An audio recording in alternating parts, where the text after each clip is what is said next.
Josh, refrain from violence when I'm fucking speaking, okay? Anyway.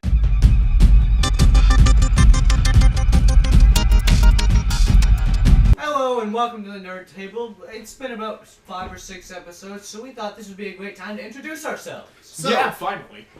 So we're going to let's start with my friend on the right Our here. lovely assistant, AJ. Oh, Secretary. The fellow who sets up the audio, the video, the editing. He's our tech guy. Yeah, And I'm the tech guy. I'm awful. He's more than just a pretty face, you know. Oh yes, well, look I at mean, his face. it is pretty gorgeous. Oh dear God. I'd have to burn that cheek. Anyway, so Self-harm is not today we're going to be discussing a little about ourselves, and we figure the best way to introduce ourselves is through comedy. Our favorite shows, actually. Yeah, we're going to be discussing each of us one of our favorite shows, the basic premise and why we enjoy it. And I feel that we should probably start with this, perhaps with Nick, because we don't yet know what you're going to be talking about. Oh, I think I have a good idea of what Nick's favorite show is. Actually, no. You think I'm going for Gravity Falls, which is tempting, but all in all, of all time, I'd have to say my favorite show is Avatar. I don't really have a preference between Last Airbender or Korra. They're both fucking Please excellent. refrain from talking about Korra, because I haven't watched it yet. I won't talk about spoilers, I know. Just chill, Iceman. The Just Nerd Table. chill. We're all a lovely family here. Like I was saying, so Avatar, it's a fantastic premise. I absolutely love. It's introduced one of the greatest, in my opinion, combat styles of any show or media ever. And we don't have time to do another take, so please. It's okay. So, like I was saying, it introduces one of the most unique fighting styles in any show ever, even including anime, which is notorious for doing random bullshit. But like I say, I really like the whole 4 elements concept and balance in the world. It brings in a lot of unique tropes, and it has room for so much storyline. The show, all in all, was great because it was able to teach its child audience basic morals and stuff like that, and teach them about how the world works, how people work and stuff like that, while still providing solid action and violence and romance for our hormonal teenagers. And clever writing. And clever writing, Very without adult a writing doubt. for what you'd expect. Without a doubt. Do you want to explain for our viewers out there who don't actually, for the few who haven't seen Avatar, what its basic premise is, without, Alright, the basic premise of Avatar. In this world, there are people known as benders who can bend a select element, either air, water, fire, or earth.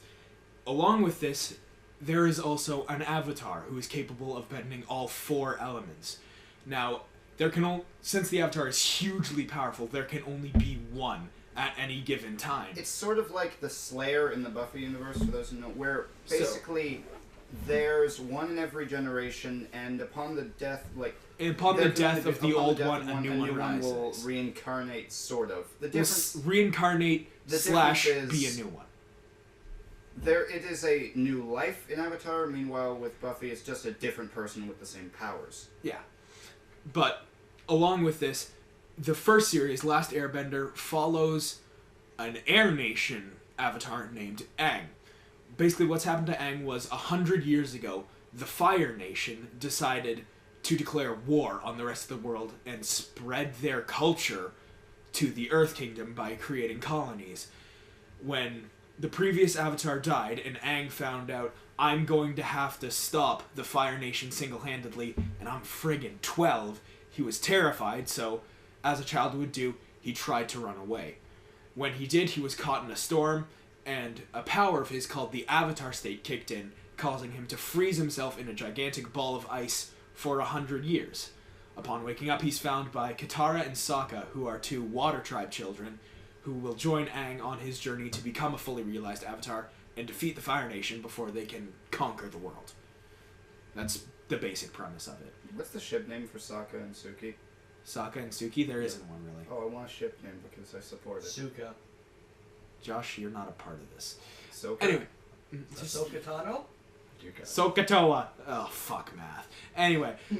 But it's all under a very big time crunch because they later learn in the series that there is something called Sozin's Comet, which imbues firebenders with tremendous power, and they learn that the Fire Nation is going to use this to effectively wipe out the entire world. So Aang has to master air, water, earth, and fire, which usually takes avatars a solid 10 years. In a year and a half. Yeah. So very fun, naturally. Plus, it's not like, boom, okay, we're in this place, we can learn it instantly. They actually have to travel realistically because to they're other being places. constantly pursued by these Fire Nation soldiers, including one of my personal favorite characters, who I hope you want to talk about. Prince friggin' Zuko. One of the best characters in anything I've ever seen. He is a pinnacle of character development. Everything with him was done beautifully. He was written perfectly. He's voiced by Dante Bosco, who's a fucking god. Am I the only one who finds it strange that Dante Bosco is always a fiery teenager? Yeah. Like, he's that, and he's the American Dragon, Jake Long, watch all, and then he's Rufio, if you've watched Pan as well. It's kind of interesting to see. Anyway, like I was saying, Prince Zuko is one of the key pursuers of Aang and his friends through their journey as they try and learn, because Zuko has been disgraced by his father, who is the Lord of the Fire Nation, and banished. Played by Mark Hamill. Should bring that up. Yes. So, do we want to move on to the next show, or do we want to... Might as well. Alright, it'll not be you, it'll not be me. Let's go with you. Alright, for any of you who've seen any of the videos, am going to be talking about Doctor Who. Basically, Doctor Who is a long-running science fiction show about an alien who travels in a time machine disguised as a police box. He ends up traveling any, when, and where, and occasionally picks up companions, these often being humans. Like Dean and Sam, you filthy super hulock. Oh god, I hate them. Anyway, every once in a while he picks up companions and fights off alien menaces, which are... Yes. And fights off alien menaces across the entire cosmos and often outside of our own universe. So, the show, in my opinion, has one of the most clever premises and one of the most clever writing engines of all time. The TARDIS, the time machine that I discussed, is able to move anywhere in time and space. That means any when in all of existence, anywhere in all of existence, whenever you want. Now, originally through the first two Doctors era, the TARDIS couldn't be really piloted. It was broken. Then for the third Doctor's era, it couldn't be piloted at all. But after that, you get the basic idea of you can go any when and anywhere. This leads to stories taking place on alien worlds with species that sort of represent issues we're going through at the time. For example, there's a story about a communist alien race. There's also a story about an alien race that takes over our government to attempt to wage nuclear war. There's all these sorts of things. And then you get into my favorite sort of thing, the really weird concepts. For example, there's a story out there where the Doctor comes across Arthurian knights from another universe with alien technology seeking, well, I think it was Excalibur that's crossed over to our universe. There's another where the Doctor ends up inside basically a zoo, which is able to shrink anything that enters it for public viewing, which is trapped inside a customs office on an alien planet. In short, what I'm trying to say is this show has the weirdest concept, and yet one of the most enjoyable concepts at the same time. It's also got one of the largest followings. Definitely. It's also got another rather clever premise and why it's lasted over 50 years, that being a regeneration. Basically, when the Doctor, or titular character, is fatally wounded, he is capable of regenerating the cells in his body. This causes a complete and total change to his genetics, though he does stay the same race.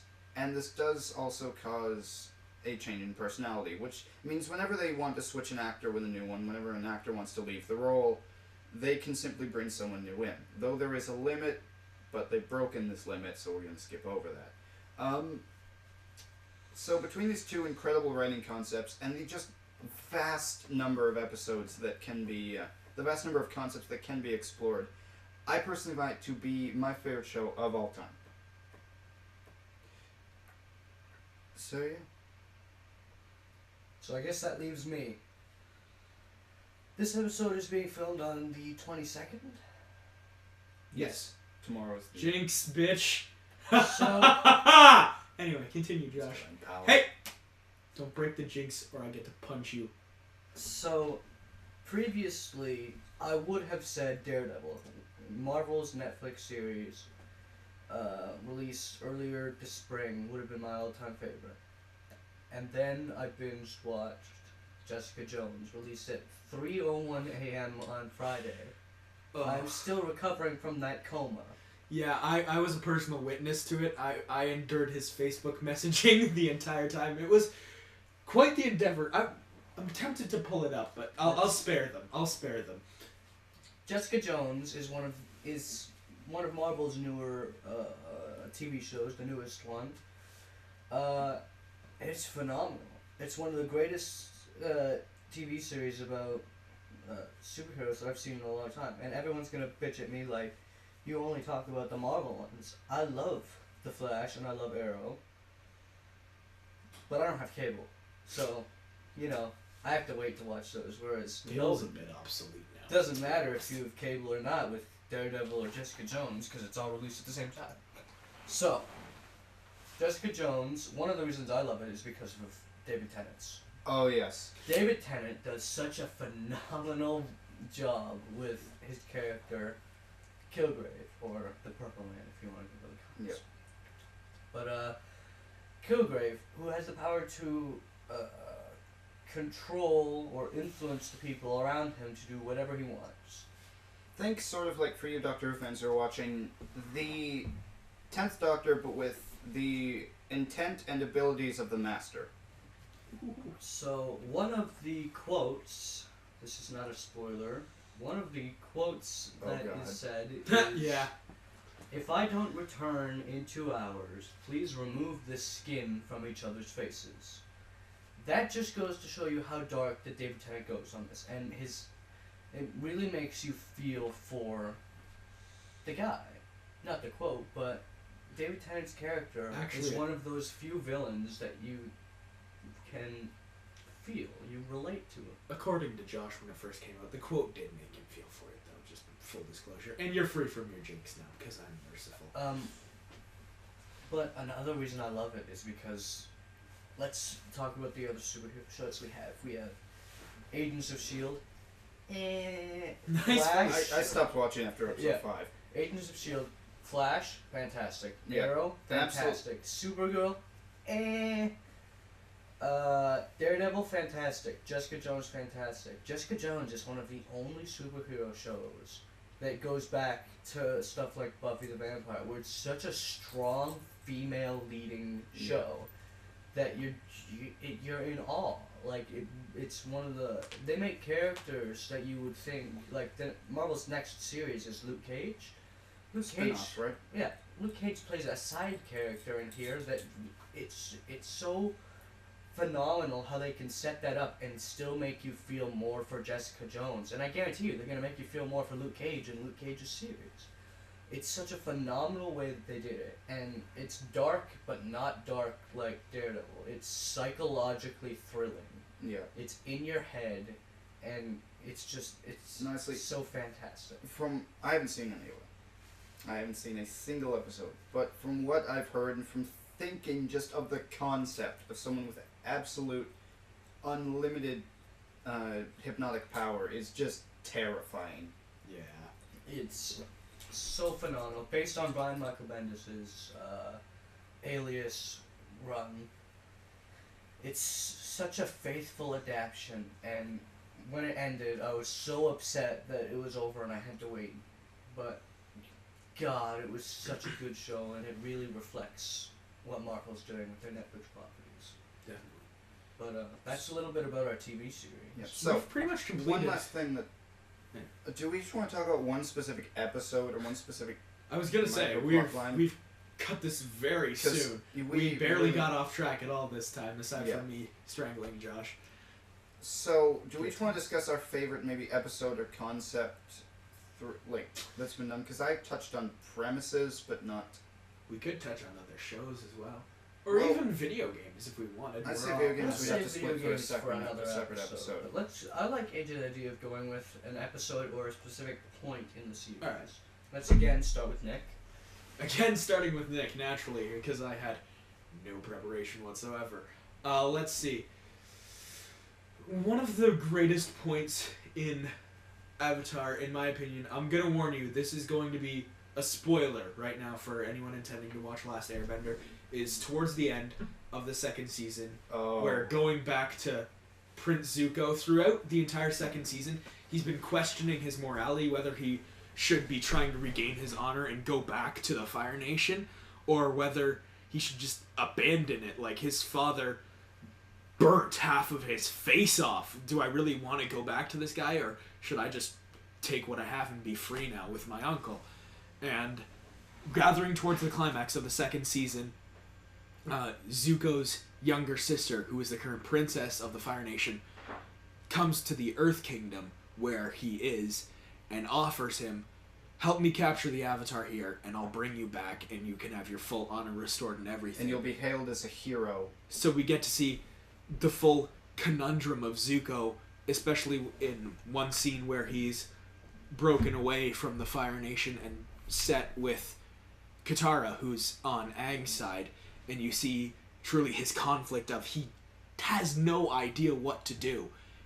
And I love what the series did with the moment. I won't spoil anything on from there, but in summary, favorite point of the series, Zuko's character development. Everybody wanted to bone Zuko, nobody wanted to bone Book 1 Zuko. On to AJ.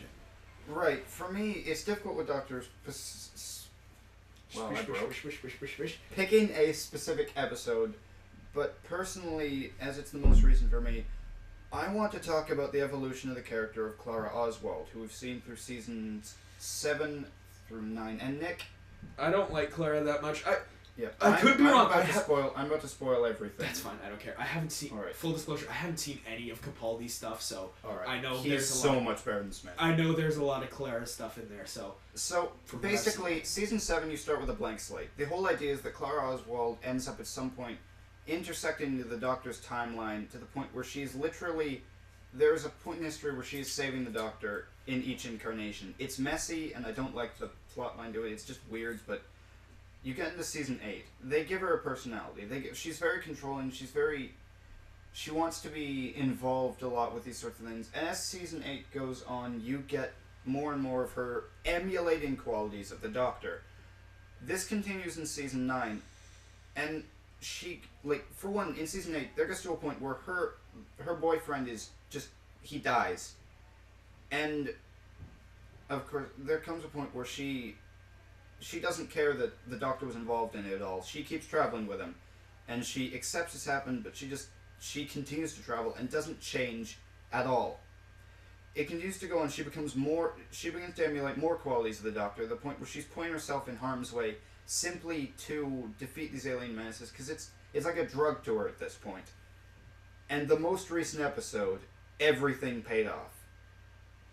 The most recent episode, Face the Raven, ended up with her involved in yet another event where she decided that she would save a longtime friend of the Doctor, and a longtime friend of hers, who has basically had a sort of countdown put on him, where at the end of it, this one alien will, like, destroy him and all that. She finds a way to transfer it from him to her, and she thinks she'll use it as an ultimatum. It gets to the end of the episode, and there's a loophole that she didn't account for. Everything just, in this moment, comes crashing down. Clara realizes that, like, at first she turns to the Doctor and says, "We can fix this." She goes through just realizing that she's just completely screwed up. The Doctor goes straight into another one of his moments where he threatens one of the people involved that he will send every single hostile race he knows down upon them if they don't try and fix this. And it finally pays off. Clara's hubris just... it ends her. She's dead. It's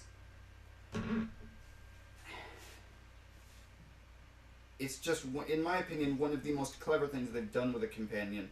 Because there have been multiple points in season 8 where she could have left. She could have avoided this and had a good life.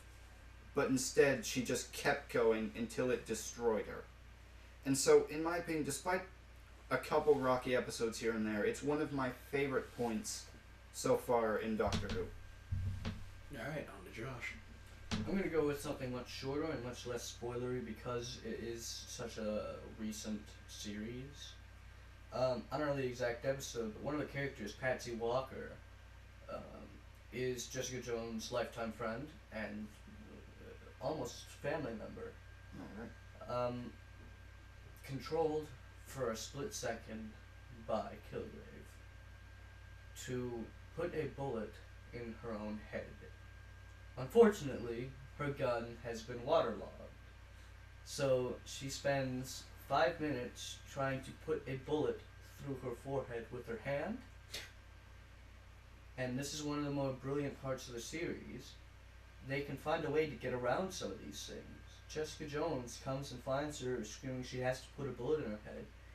Jessica Jones grabs the bullet, opens Patsy Walker's mouth, and puts the bullet in her mouth so the bullet is in her head, and so she's released from the control. Yeah. It's a very specific and very almost comedy, still very dark, and unique way of getting around it. Like, that's exactly what she's doing for a solid 5 minutes, trying to get this bullet in her head. So it gets put in her head, and she's free from the control.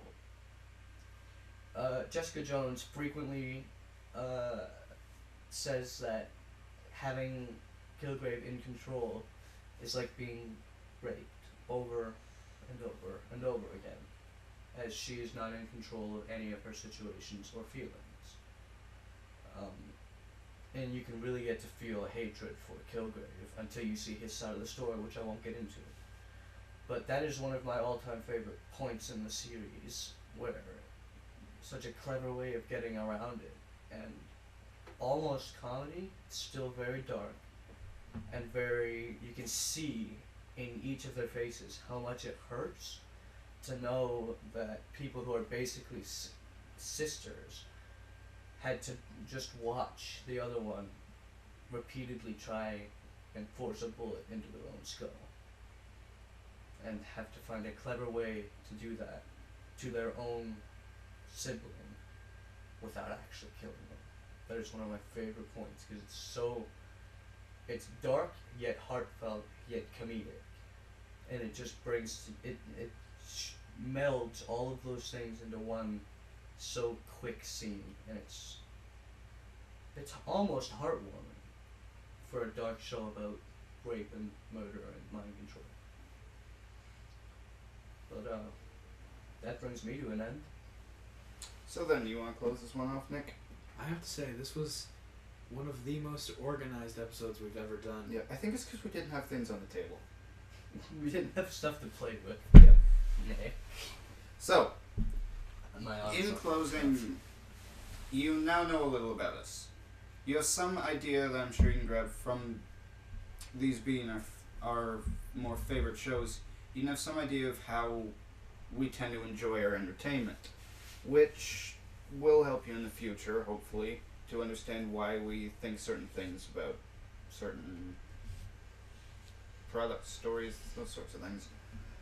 In closing, we would very much appreciate if you comment down below talking about either one of the shows we brought up, or Bring up stuff that you'd like us to talk about in the future. Definitely.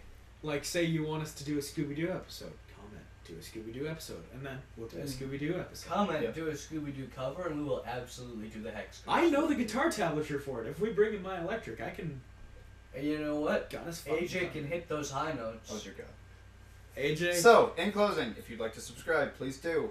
Definitely like the video, and Leave a comment if you want to hear our Christmas album. I can do a mean Rick Astley cover. Earth, wind, fire, and air. I don't know the rest of The rest of the lyrics are, we may look bad, but we don't care. That's the next line. Yeah, I that's don't it. know the rest of it, though. Alright, I thanks missed for that. watching. We're gonna be the Hexagon Girls instead of the Hex Girls. I was gonna say No, Sex we're Girls, the but that doesn't simpler work as well. plan. Remember? We'll brainstorm ideas. We'll get back to you on this. Alright. we'll see Thanks you for all later. watching. We'll see you later. Tune in next time. Bye-bye. Jinx, motherfucker.